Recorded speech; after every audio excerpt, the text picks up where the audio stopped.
Today in this video we are going to learn about the monophasic liquid dosage forms for external application. For these examples, lotions and liniments. First start with the lotions. Lotions are the liquids are the semi-solid liquid preparations means for external application without friction. So they are generally used to cool, soothe or protect the skin. Okay. There are mainly three types, that is solution lotion, suspension lotion, emulsion lotion. The solution lotions are the clear liquids, example potassium permanganate lotion. Suspension lotions, these are the insoluble solid dispersed in water or oily base. For this example is calamine lotion. And third one is the emulsion lotions. These are the oily and the aqueous phases. For this example is moisturizing lotions. Okay. So general ingredients used in the lotion formulation are first one is the active ingredient, that is the main purpose of for therapeutic action, and base, so that is the vehicle, which may be a water or alcohol or glycerin, and emulsifiers, in order to stabilize the emulsion, example cytostearyl alcohol. Preservatives to prevent the microbial growth, for these examples are parabens. Humectants, in order to retain the moistening effect, we will use these humectants like glycerin. Colors, these are optional one for ideal properties of the lotions. These are easily spreadable, non-greasy, non-irritant, stable and uniform.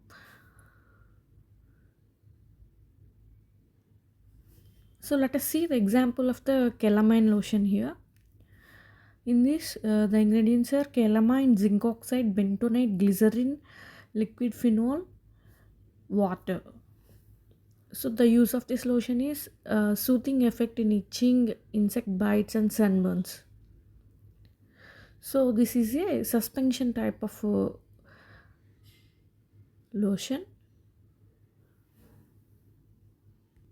Here calamine is mainly used as a antipruritic and soothing agent here, and zinc oxide as a astringent and protective, and bentonite as a suspending agent to keep the solids dispersed for a longer time, and glycerin is used as a humectant and prevents the dryingness, and liquid phenol is a mild antiseptic and preservative here, and water is used as a vehicle for the preparation of the lotion here. Here the formula is given for 100 ml. So how to formulate this formula means, first mix the calamine and zinc oxide with the portion of the purified water to form a smooth paste. Okay, after that add the bentonite gradually while stirring to help suspend the solids, and then add the glycerin and mix thoroughly. After that dissolve the liquefied phenol in some water and add to the mixer.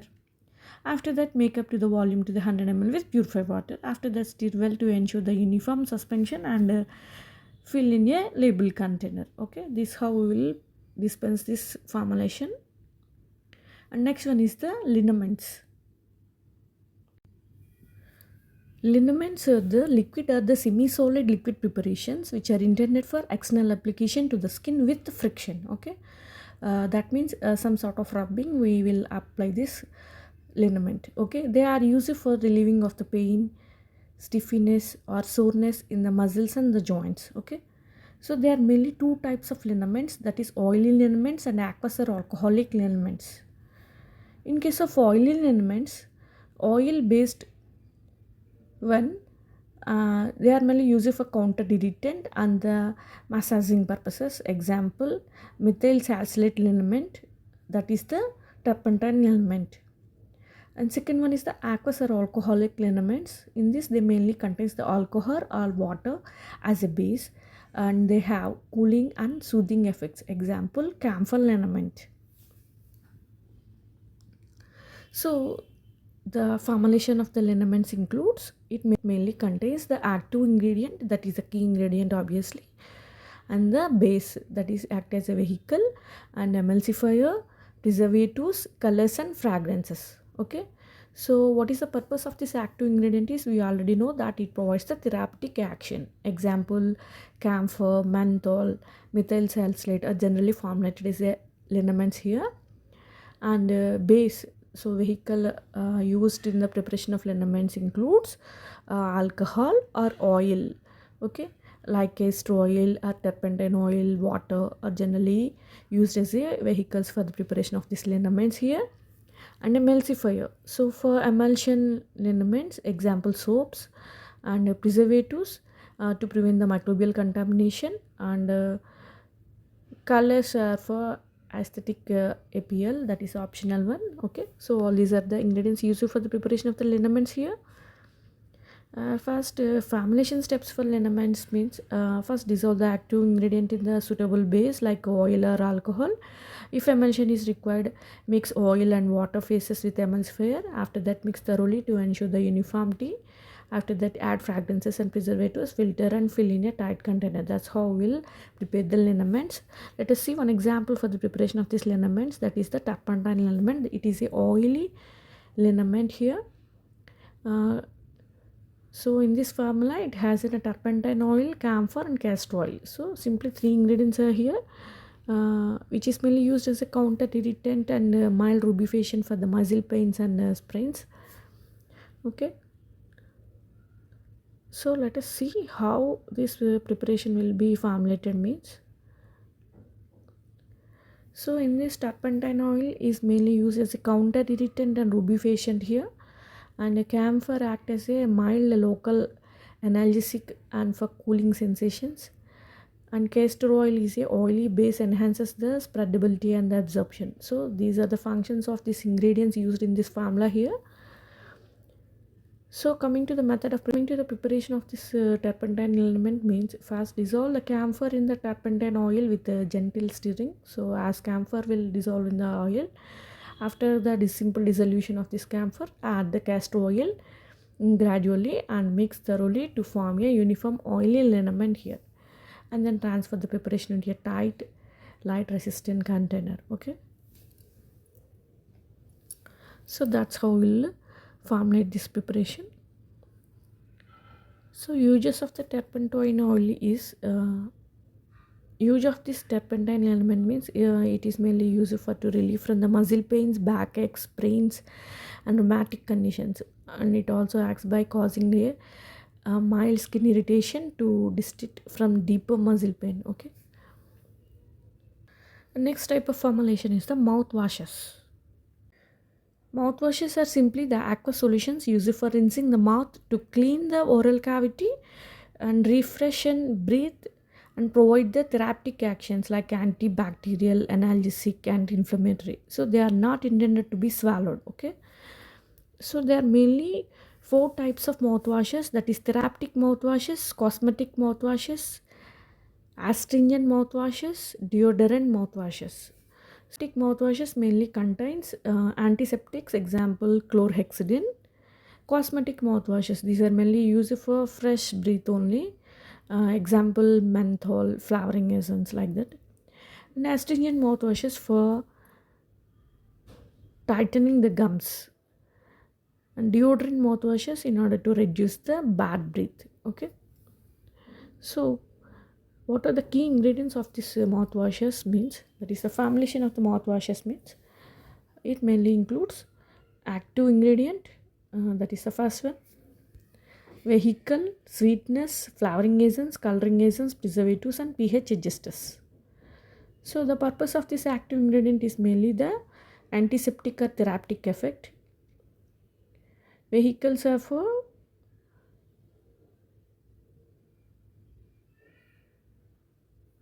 vehicles like water or alcohols are used. It is mainly used to sweetness like sorbitol or saccharin are used to improve the taste of the preparation, and flavors like peppermint oils are used in order to enhance the palatability. Colors are for aesthetic purposes. Preservatives like parabens are used, methyl parabens, propyl parabens, like that, in order to prevent the microbial contamination here. And pH adjusters are like citric acid buffers, so are used to maintain the stability and the comfort in the preparation. Okay, so example of the mouthwash we'll see here, that is the chlorhexidine mouthwash 0.2% here, In this formula, it has a chlorhexidine gluconate, ethanol, glycerin, peppermint oil, saccharin, sodium, purified water. So it is mainly used as an antiseptic mouthwash for gum infections and plague control. This chlorhexidine mouthwash is a therapeutic oral rinse used to reduce the oral bacteria plague. It provides broad spectrum antimicrobial action and is often used pre and post dental procedures. So in this formula, it has a chlorhexidine gluconate, which is mainly used as a antiseptic agent here. Ethanol is used as a solvent in order to enhance the solubility of the ingredients. Glycerin is used as a humectant and a soothing agent here. Saccharin is used as a sweetener. Peppermint oil as a flavor. Coloring agents for aesthetic appeals. And purified water as a vehicular base here. Okay, so these are the key ingredients and their purpose. So coming to the method of preparation of this mouthwash means, first measure and mix the glycerin, ethanol and purified water first. After that, dissolve the saccharin, sodium and chlorhexidine gluconate in the above solution itself. After that, add the peppermint oil, maybe pre-dissolved in a small quantity of ethanol, and then add colors and adjust volume with purified water to 100 ml, and then mix thoroughly and filter if necessary. Okay, fill into the clear dark colored plastic or glass containers. Okay, that's how we'll formulate this preparation. After that, labeling instructions like for oral use only, do not swallow, rinse for 30 seconds and split out. So store in a cool and dark place. So these are the indications to be mentioned on the label. So the main use of this chlorhexidine mouthwash is used to treat and prevent the gingivitis and the plague buildups, and also for post-surgical oral care, and in order to manage the oral infections and maintain the hygiene in the dental patients. Okay. And next type of preparation is the throat paints. Throat paints, these are the viscous liquid preparations intended for direct application to the mucosal membrane of the throat using in a brush or a cotton swab. Okay, by simply using a cotton swab, we will apply this throat paint during sore throat conditions. Okay, they are mainly used for the localized actions in conditions like sore throat, inflammation or infections. The purpose of this throat paints means local anesthesia, antiseptic actions, astringent or soothing effects. Okay, so coming to the formulation of this throat paints means, it mainly contains the active ingredient first, viscous base, solvents, preservatives, colors, flavoring agents. So the purpose of adding this active ingredient is mainly as an antiseptic, anesthetic or astringents, example iodine, benzocaines, like that. Viscous bases like glycerin or mucilage are used in order to increase the contact time of this preparation.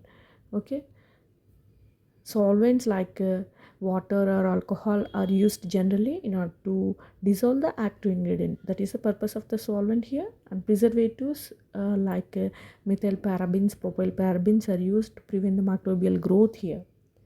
Colors and flavors are included for appearance and the taste. These are optional one. Okay, so what are the ideal characteristics of this throat paints means, it should adhere to the throat for a longer duration. Okay, they should have a pleasant taste and be microbiologically stable one. Okay, example for this is iodine glycerin paint. Example for this is iodine glycerin paint. Iodine glycerin paint is a viscous antiseptic preparation applied directly to the mucosal membrane of the throat to treat the sore throat, tonsillitis, mild throat infections. So it combines iodine's antiseptic power with glycerin's soothing and adhesive properties. Okay, so let us see the formula here. In this formula, it includes mainly iodine, potassium iodide and glycerin. So the use of this iodine is antiseptic and antimicrobial here. Potassium iodide as a solubilized So the iodine itself, it is not soluble here. So in order to soluble the iodine, we are adding the potassium iodide here. This complex, that is potassium iodide and iodine complex, will get solubilized in the glycerin here, that is a solvent. Okay. Coming to the method of preparation, first dissolve the potassium iodide in small quantity of glycerin. After that, add the iodine to this solution and stir until the iodine dissolves completely. Okay. After that, add the rest of the glycerin gradually and mix thoroughly. So that's a simple preparation. So and then transfer into a amber colored bottles to protect from the light here. So that's how we will formulate this iodine glycerin paint. So uses of this iodine glycerin paint means, uh, first, they generally to be applied with the brush or a swab to treat the sore throat, tonsillitis, oral or pharyngeal infections. Okay, it provides a prolonged contact and antiseptic action here. So, okay, that is the main use of this iodine paint. And next type of preparation is gargles. So gargles are the aqueous solutions intended to be held in the throat and swilled or gargling for a local cleaning action and also for soothing, antiseptic or analgesic actions. So they are not to be swallowed and they are used to treat the infections or irritations in the throat. Okay, so that is the definition of the gargles here. Coming to the purpose of these gargles means to clean the throat and tonsillar reasons. Okay, and they are also for to relieve the irritation, soreness or inflammations. They are also used to provide the antiseptic, astringent or anesthetic effects. Okay, so there are mainly two types of gargles here. One is medicated gargle and flavored gargles. So medicated gargles mainly contains antiseptic or astringents here. Example, povidone iodine. That is a well-known gargle formulation. And second one is a flavored gargles. They are for routine use and refreshing breath. Saltwater gargling. Here, saltwater gargles are traditional, safe, and effective home remedy used to soothe sore throats, reduce inflammation, help to remove bacteria, viruses, and mucus. It is a well-known home remedy of gargling. Here, there are only two ingredients, that is simply common salt and warm water. So, how to prepare this gargle means take a warm water, that is lukewarm water, add half to 1 teaspoon of salt, stir until the salt is completely dissolved and then gargle in the back of the throat for 30 seconds, then spit it out. Okay, repeat it for 2 to 3 times daily. So what is the benefits of this gargling means, release sore throat and tonsillitis, reduce swelling and pain, helps clear mucus and germs, aids in oral hygiene and healing after dental work.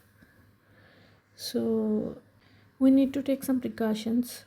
Do not swallow the solution. Ensure that water is lukewarm, not too much hot. Avoid overuses, can dry the throat if used excessively means. Not recommended for young children who cannot gargle properly, so they may swallow. Okay, so all these are the precautions while gargling. For this example is the povidone iodine gargle 1%. In this, it mainly contains povidone iodine, glycerin, sodium chloride, saccharin sodium, flavoring agents, purified water up to 100 ml. The use of this gargle is antiseptic gargle for sore throat, tonsillitis, and for oral infections.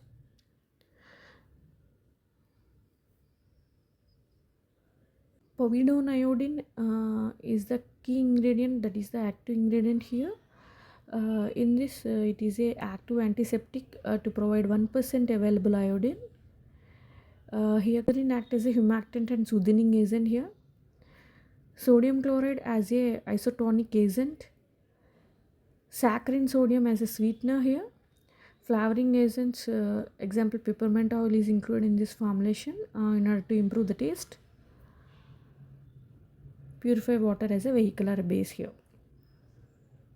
So how to formulate this preparation means, first dissolve the sodium chloride and a saccharine sodium in the part of purified water first. After that add glycerin and mix well. And then add the povidone iodine solution and stir thoroughly here. Okay, after that add the flavoring agents, if any present. Here we have flowers like peppermint oil is here now, so pre-dissolve if necessary. After that make up the volume to 100 ml with purified water here. Okay, so here mix well and filter if required, and then pack in a dark colored bottles to provide protection from the light. Okay, that's how we will dispense the preparation. So coming to the labeling specifications, for external use only, gargle for 30 seconds, then split out. Do not swallow. Store in a cool and a dark place. So these are the labeling specifications to be mentioned on the label. So the use of this povidone iodine gargle is mainly for the treatment and prevention of the oral and the throat infections,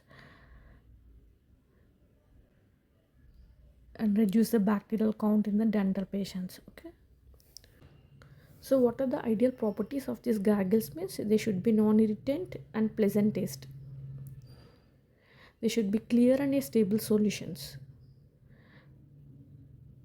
They should have an effective contact with a throat tissues, and antiseptic or soothing actions. Okay, so that's all for today. In the next video we are going to learn about some of the monophasic liquid dosage forms which are to be instilled into the special cavities, like eyes, ears, nose, which includes mainly ear drops, nasal sprays, eye drops, douches, enemas, inhalations, like that. So thank you for watching this video. Please do subscribe to our channel for more and more videos.